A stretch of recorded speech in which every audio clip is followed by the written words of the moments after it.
historia no contada.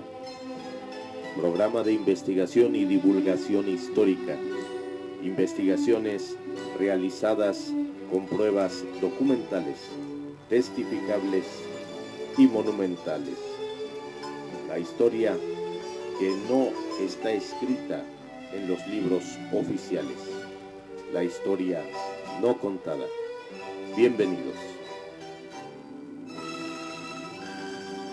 Amigos, amigas, gracias por el favor de su atención en una emisión más de su programa La Historia No Contada. Y digo su programa porque gracias a su aceptación, gracias a su apoyo, gracias a sus sugerencias, pues esto va en creciendo, va en crecimiento este programa que es ciertamente las investigaciones serias, reforzadas con trabajo de biblioteca, con trabajo de investigación serio, en el cual, bueno, pues todo está bien sustentado, todo lo que yo les comento, les platico, aparte de pues la experiencia que tengo ya de muchos años como investigador y obviamente asesor histórico de diferentes museos, uno de ellos el Museo Nacional de Historia Castillo de Chapultepec y otro más, el Museo Bicentenario de la Torre Latinoamericana y algunos otros museos que bueno, no voy a mencionar porque simplemente, bueno, estamos aquí para otra cosa. Quiero también agradecer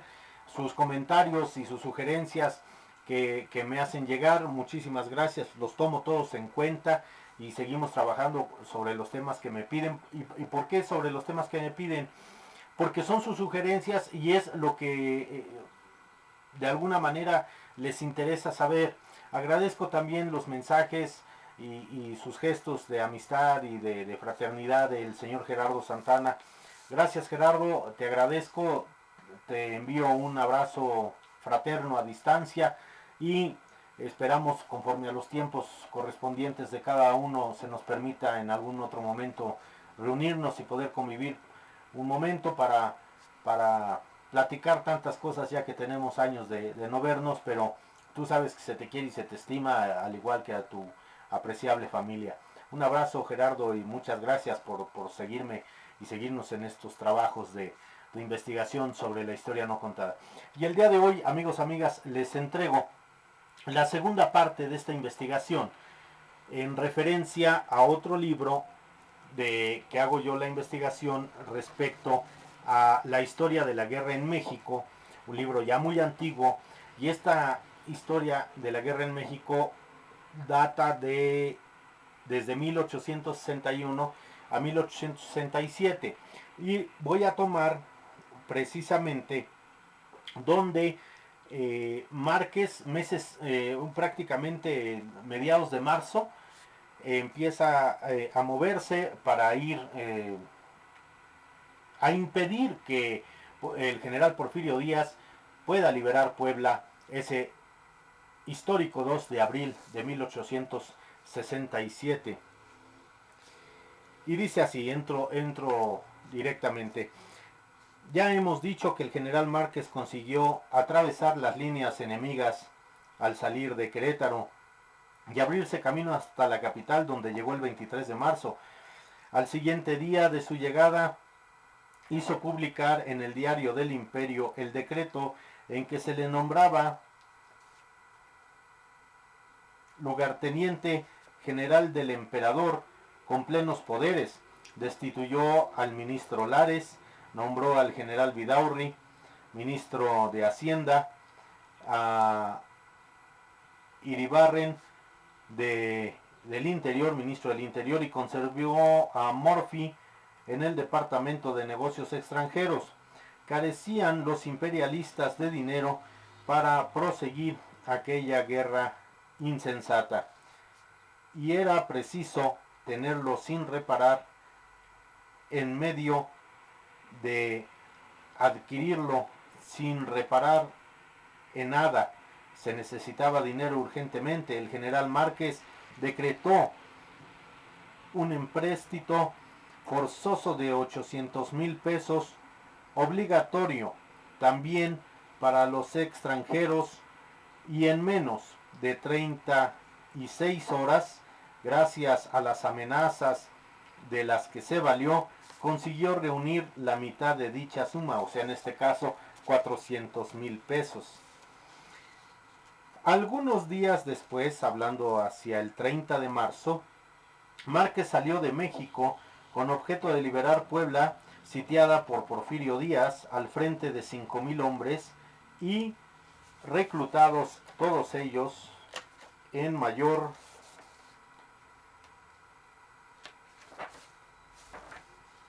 la mayor parte a la fuerza, contándose entre ellos 300 húsares austriacos, 300 soldados de infantería austriaca, 200 gendarmes europeos y 18 piezas de artillería, pero antes de llegar a Puebla, supo que esta ciudad había caído el 2 de abril en poder de los republicanos. Supieron los sitiadores de Puebla que Márquez avanzaba desde México al frente 5,000 hombres, y al recibir la noticia Porfirio Díaz vaciló sobre el partido que debía tomar, si levantar el sitio o salir a su encuentro, esperarlo o dar desde luego el asalto a la ciudad, decidiéndose por este último, lo que hubiera sido una imprudencia y una temeridad, a no saber, contando con la bizarría de sus tropas, que se arrojaron como leones sobre las fortificaciones enemigas, despreciando el mortífero fuego y las granadas de mano que llovían sobre los sitiadores. Tomadas las baterías y las defensas del enemigo, todavía se hizo más fuerte en las casas, solo que abandonó al comprender que se le había cortado la retirada. El 4 de abril acabaron los republicanos por apoderarse de todo el recinto, por haberse entregado las últimas fuerzas que se habían guarecido en las alturas que circundaban la ciudad. Estamos hablando de la ciudad de Puebla. El fin sangriento y porfiado, pues los imperialistas perdieron 1,000 hombres y 2,000 los republicanos. La guarnición de Puebla ascendía a 4,000 hombres y el número de los sitiadores a 10,000. Después de la lucha fusilaron los republicanos a 29 entre jefes y oficiales de varias guarniciones y graduaciones, siendo los más caracterizados Noriega, Quijano, Trijueque, Carrillo, Tapia, un hijo del señor Herrera, presidente que fue de la República Mexicana, o sea, José Joaquín Herrera, y los licenciados don Rafael Izarza y don Manuel Romo.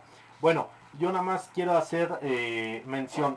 La lectura del primer programa, de la primera parte, hablo precisamente sobre este mismo hecho, pero basado en los archivos del general Leonardo Márquez y del general Porfirio Díaz. Esto que yo estoy dando lectura es la historia de la guerra en México, la guerra de México de 1861 a 1867.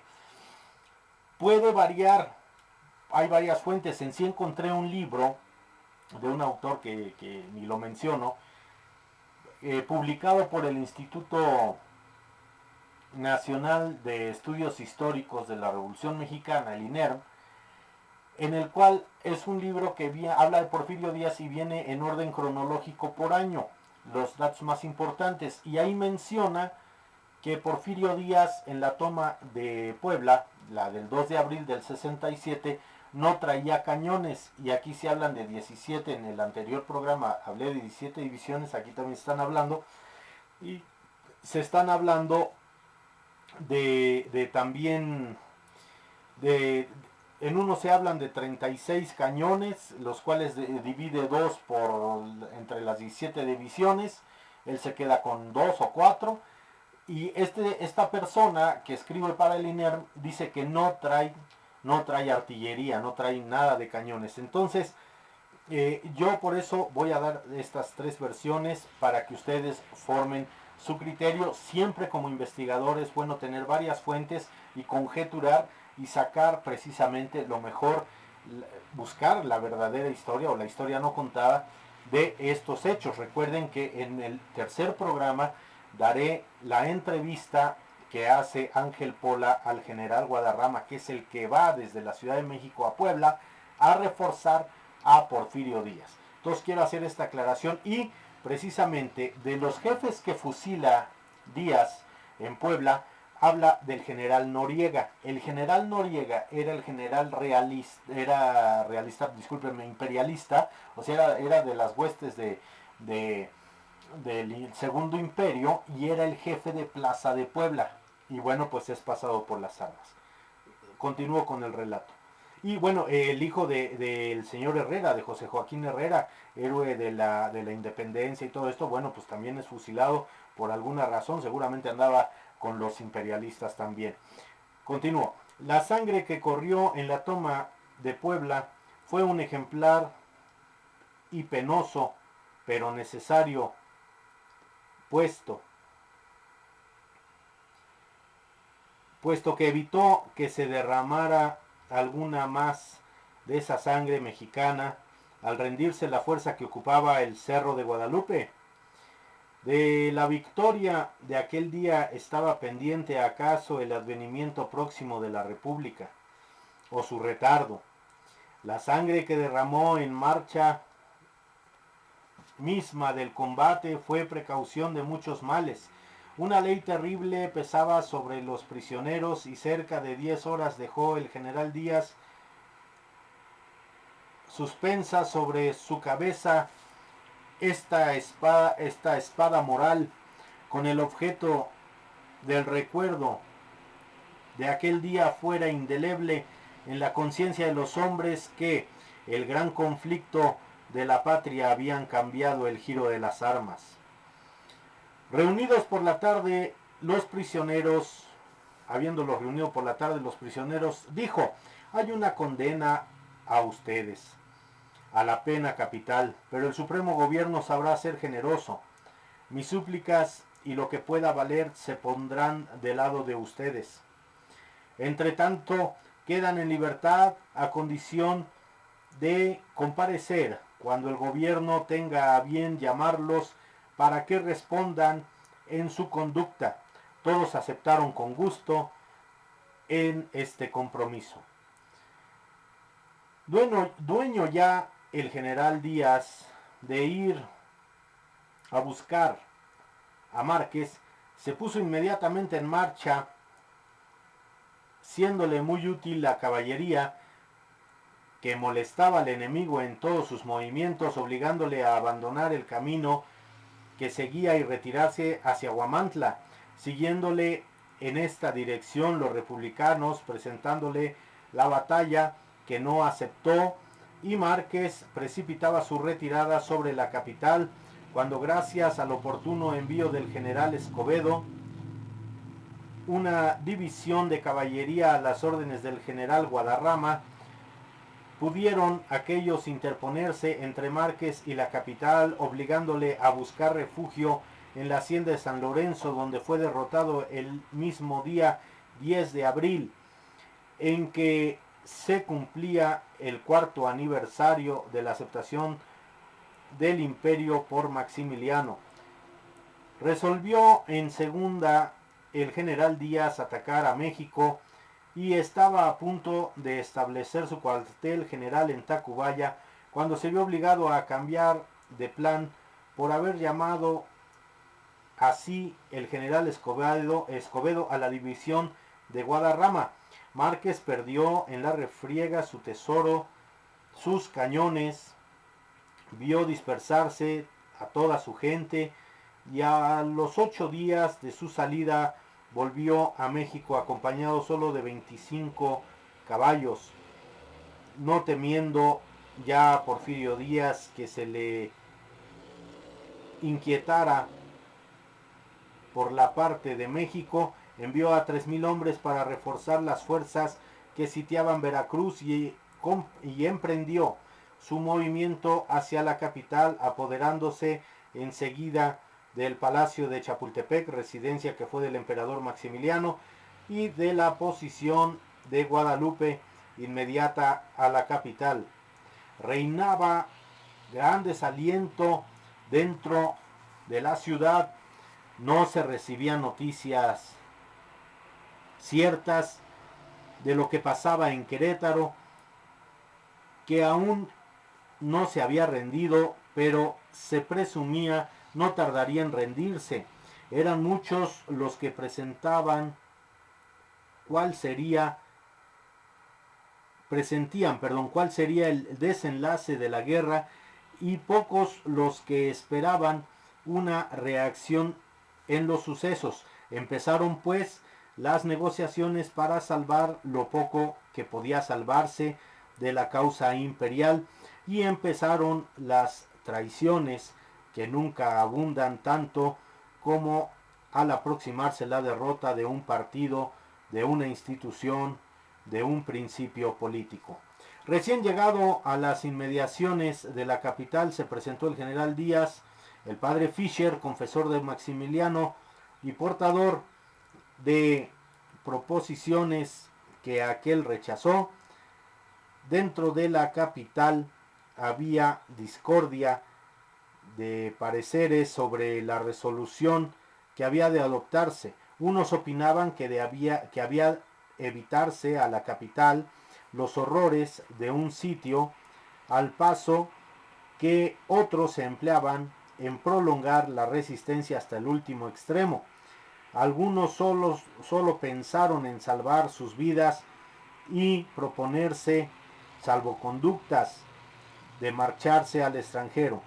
Portilla, que se titulaba ministro de la guerra, ofreció a Porfirio Díaz entregarle la ciudad si se le aseguraba la vida, y el general O'Haran le hizo al mismo tiempo una igual propuesta, ofreciéndole además entregarle a Márquez con tal de que se le proporcionara pasaporte para el extranjero. A todas estas indicaciones permaneció inflexible el general republicano Díaz, que continuaba los preparativos del sitio, logrando colocar sus baterías a 200 metros de las fortificaciones del enemigo, en la seguridad de apoderarse muy en breve de la capital por capitulación o por asalto. Las fuerzas sitiadoras llegaban cerca de 12,000 hombres, los cuales se fueron reuniendo sucesivamente, 8,000 guerrilleros. La guarnición de México no pasaba quizá de 8,000 hombres, comprendiendo este número de 3 a 4,000 reclutas, unos 400 austriacos y 200 gendarmes. Márquez, que aún no daba por perdida la causa imperial, se empeñó en resistir hasta el último trance. El cuerpo diplomático intervino y el lugarteniente del emperador contestó del modo más terminante que el gobierno no entraría en ningún género de negociaciones con los sitiadores y que defendería a toda costa la capital. Seguían entre tanto en México los empréstitos forzosos y la extracción de contribuciones para continuar la guerra, como estas medidas vejaban igualmente a los indígenas que a los extranjeros. El cuerpo diplomático amenazó con romper sus relaciones. El general Márquez fue dando evasivas hasta que los ministros residentes hicieron entregar el 29 de abril una nota colectiva protestando enérgicamente contra las demás acciones. Esta propuesta llevaba las firmas del ministro de España y de Francia, del ministro residente de Prusia y de los encargados de negocios de Inglaterra, Italia, Austria y Bélgica.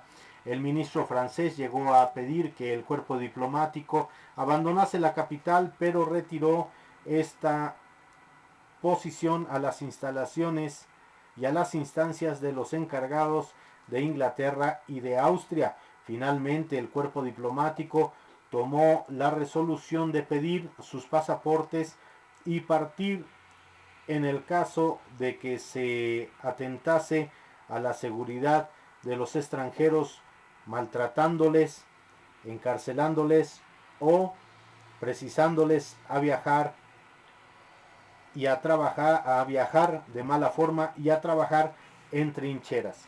En sí, amigos, amigas, ahí está como el sitio de la Ciudad de México en estos casos, todo porque Márquez llega aquí a refugiarse, sabiendo que traía a Porfirio Díaz pisándole los terrenos. Bueno, pues de alguna manera le ofrecen que no entre a la ciudad, le ofrecen que a Díaz, y Díaz se sostiene diciendo que no.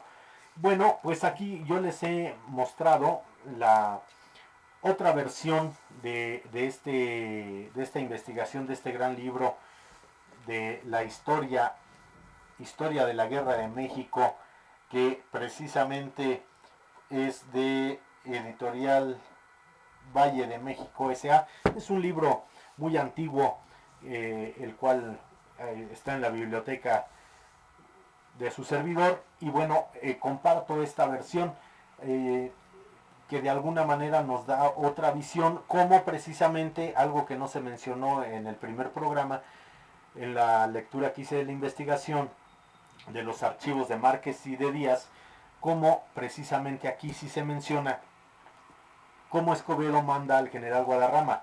Y en el siguiente programa, amigos, amigas, les entregaré la entrevista de Ángel Pola, que le hace mucho tiempo después al general Guadarrama, al que precisamente Escobedo envía para reforzar y para la ayuda de la empresa precisamente de la liberación de Puebla, a el general Porfirio Díaz. Por el favor de su atención, amigos, amigas, muchísimas gracias. Nos vemos en el próximo programa de La Historia No Contada, que será la tercera parte de Porfirio Díaz, el héroe del 2 de abril de 1867. Por el favor de su atención, muchas gracias. Hasta la próxima.